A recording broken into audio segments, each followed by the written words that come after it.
మా గర్ల్ ఫ్రెండ్తో కానీ ఏరో అమ్మాయిలతో కానీ చాటింగ్ కానీ ఫోన్స్ కానీ మాట్లాడొచ్చా? ప్రశ్నలోనే వ్యంగ్యంగా లేదు, చాలా ఉంది. చాలా వ్యంగ్యంగా ఉంటుంది కరెక్టే. కానీ మాట్లాడొచ్చా?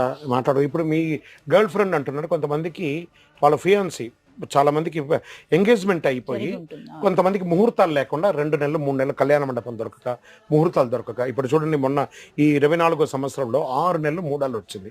గురుమౌఢ్యం శుక్రమౌఢ్యం అని.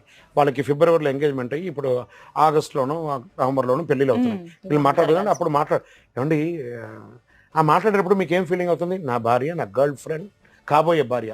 కనీసం భార్యతో మాట్లాడినప్పుడు ఏ ఫీలింగ్ రాదు. ఎప్పుడు మాటలు బంద్ చేస్తుందని ఉంటుంది. పడి మాట్లాడదు. అవసరమా ఇవన్నీ? స్వామితో మాట్లాడండి. ఆ టైంలో 2 శ్లోకాలు నేర్చుకోండి. మీ గురుస్వామితో మాట్లాడండి. ఒక సీనియర్ గురుస్వామితో మాట్లాడి అనుభవాలు తెలుసుకోండి. ఒక యాత్ర చేయండి. చెప్పండి 2 నెలలు అమ్మ, మరీ అంత ఏం లేదని, ఆడపిల్లలు కూడా కంట్రోల్గానే ఉంటారు.